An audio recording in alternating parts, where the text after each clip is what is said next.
శ్రీమాత్రే నమ. ఈ వీడియోలో మనం తులారాశి వారికి డిసెంబర్ 15 నుంచి 21 మధ్యలో జరగబోయే వార ఫలాలు పరిశీలిద్దాం.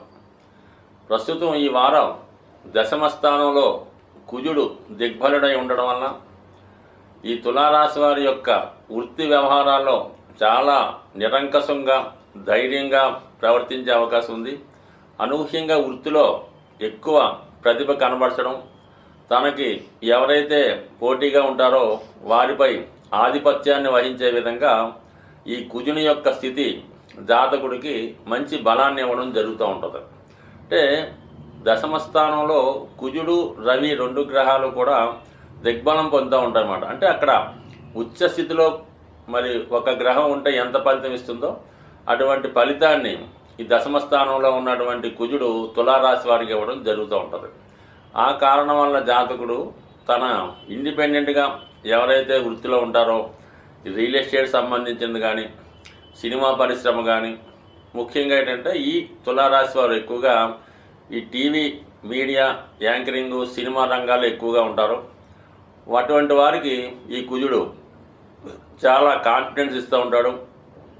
ఎంత గొప్ప విషయాన్నైనా ఈజీగా పరిష్కరించడం జరుగుతుంది. దానికి గొప్ప గొప్ప అవకాశాలు వృత్తిలో ఉద్యోగంలో ఉన్న వారికి ప్రమోషన్ లాంటివి వస్తూ ఉంటాయి. వాళ్ళు కూడా చాలా ధైర్యంగా పనిచేస్తూ ఉంటారు. అలాగే మూడో స్థానంలో రవి మనకి 16వ తారీఖు నుంచి మారడం జరుగుతూ ఉంటుంది. ఇది కూడా జాతకుడి యొక్క ధైర్యాన్ని పెంచడానికి కారణమవుతుంటుంది. ఏదైనా పని చేద్దామా వద్దా అని సందిగ్ధంలో ఉన్నవాడికి మరి సోమవారం నుంచి మారుతున్నటువంటి గ్రహస్థితి చాలా ధైర్యంగా కాన్ఫిడెన్స్గా మీకు ముందుకు వెళ్ళొచ్చు.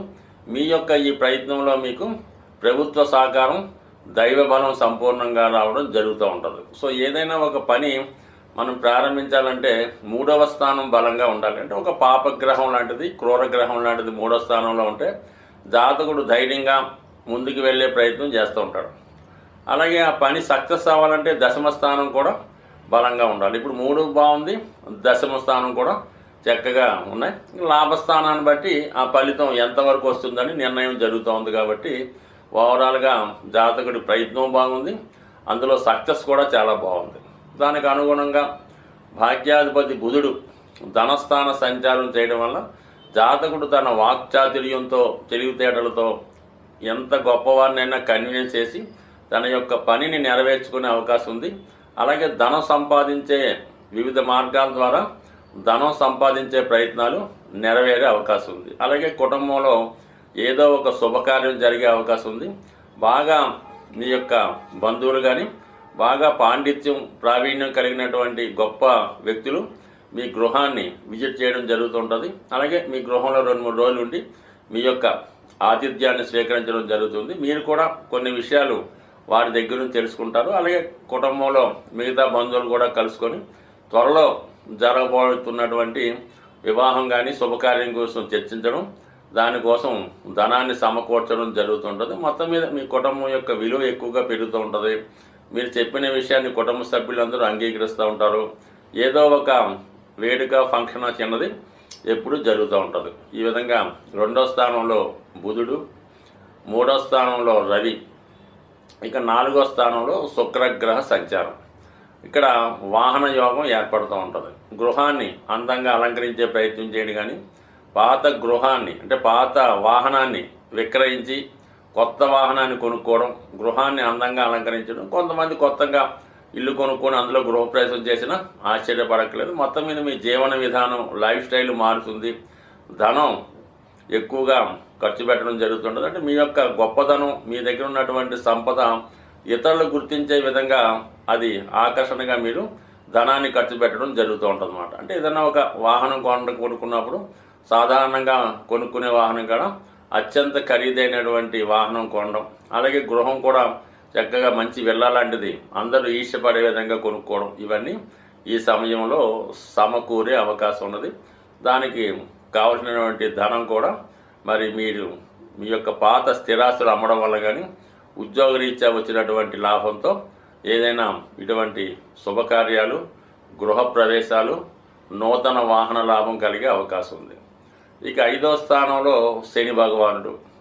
ఈ శని భగవానుడు 5వ స్థానంలో ఉంటూ ఆలోచన మంచి నిర్ణయాలు తీసుకోవడం జరుగుతూ ఉంటుంది. నిర్ణయం ఆలస్యంగా తీసుకున్న మంచి నిర్ణయం తీసుకుంటాడు. ఎవరైతే ఈ విధంగా పబ్లిక్ రంగంలో టీవీ రంగంలో ఉన్నారో వారికి ఒక మంచి గుర్తింపు రావడం జరుగుతుంటుంది. అలాగే మీలో ఉన్నటువంటి టాలెంట్కి మంచి రెమ్యునేషన్ రావడం, గుర్తింపు రావడం జరుగుతూ ఉంటుంది. అలాగే చాలా సందర్భాల్లో వ్యయకేతు ప్రభావం వల్ల అనవసర ఖర్చులు, పుణ్య కార్యక్రమాలు, ఎక్కువగా డొనేషన్స్ ఇవ్వడం ఇలాంటివి కూడా చేస్తూ మంచి పుణ్యాన్ని కూడా సంపాదించే అవకాశం ఉంటుంది. జాతకులు ఏ రాశి వారైనా వారి యొక్క గ్రహస్థితిని అనుకూలంగా మార్చుకోవడానికి, గ్రహాల యొక్క దోషాల నుంచి బయటపడడానికి ప్రతి నెల కూడా ఏదో ఒక కార్యక్రమాలు, ఏదో ఒక పుణ్య రోజులు రావడం జరుగుతూ ఉంటుంది. అవి ఫాలో అవ్వడం వల్ల ఏంటంటే జాతక దోషాల నుంచి బయటపడమే కాక గ్రహాల యొక్క అనుకూలత కూడా రావడం జరుగుతూ ఉంటుంది. సో ఇది మార్గశిర మాసం. మనకి ఈ మార్గశిర మాసంలో వైష్ణవ దేవాలయాలు, విష్ణుమూర్తి దేవాలయాలు, వెంకటేశ్వర స్వామి దేవాలయాలు దర్శించడం వల్ల జాతకుడు ఎక్కువ ఫలితాన్ని పొందడం జరుగుతూ ఉంటుంది. ముఖ్యంగా విద్యార్థులు, వ్యాపారస్తులకి ఈ మాసంలో మీరు ఏదైనా ఒక వైష్ణవ దేవాలయంలో, వెంకటేశ్వర స్వామి టెంపుల్లో విధి విధానంగా అర్చన చేయించుకోవడం కానీ, ఎక్కువగా స్వామికి ఇష్టమైనటువంటి తులసి దళాలు మాల ఇవ్వడం కానీ, తులసి దళాలతో పూజించడం కానీ చేయడం వల్ల జాతకుడికి అంటే మనకి విష్ణు భగవానుడు తలుచుకుంటే అన్ని రకాల సౌకర్యాలు ఇవ్వగలడు. అలాగే జాతకం దోషాలతో సంబంధం లేకుండా ఎంత ఐశ్వర్యాన్ని ఇవ్వడం జరుగుతుంటుంది. కాబట్టి ఈ మాసంలో విష్ణుమూర్తి ఆరాధన అన్నది చాలా ఇంపార్టెంట్గా ఉంటుంది. కనీసం ఒక గురువారం కానీ, ఒక శనివారం కానీ ఈ విధంగా చేసుకోవడం వల్ల జాతకుడు తన దోషాల నుంచి బయటపడతాడు. అయితే ఈ వారంలో మనకి ఈ 18వ తారీఖున అంటే పౌర్ణమి వెళ్ళిన తర్వాత సంకష్టాల చతుర్థి రావడం జరుగుతుంది. ఇది విఘ్నేశ్వరుడు సంబంధించింది కాబట్టి, అంటే ఏదైనా ఒక దేవుడు కానీ, ఒక దైవం కానీ, ఒక వరం కానీ, ఒక దేవత కానీ, నవగ్రహాలు కానీ జాతకుడికి అనుకూలంగా ఇవ్వాలన్నా, ఒక వరాన్ని ఇవ్వాలన్నా కూడా విఘ్నేశ్వరుడి యొక్క అనుమతి తప్పనిసరిగా ఉండాలి. విఘ్నేశ్వరుడికి అనుమతి లేకుండా ఎవరు ఏ దేవత కూడా జాతకుడిని అనుగ్రహించలేదు. అలాగే జాతకుడు కూడా ఫలితాన్ని పొందలేకపోతుంటాడు. అందుకని భగవంతుడు ఇచ్చినవి మనకు పొందాలంటే కంపల్సరీగా విఘ్నేశ్వర ఆరాధన తప్పనిసరి. మరి ఈ నెలలో వస్తున్నటువంటి సంకష్టాల చతుర్థి రోజు మరి విధి విధానంగా వినాయకుడిని గరికతో అర్చించడం కానీ, ఉండ్రాలతో హోమం చేయడం కానీ, అంటే సాధారణంగా ఉదయం పూట చాలా దేవాలయాల్లో హోమం చేస్తూ ఉంటారు. ఈవినింగ్ మరి సాయంకాలంలో అభిషేకం చేయడం జరుగుతూ ఉంటుంది.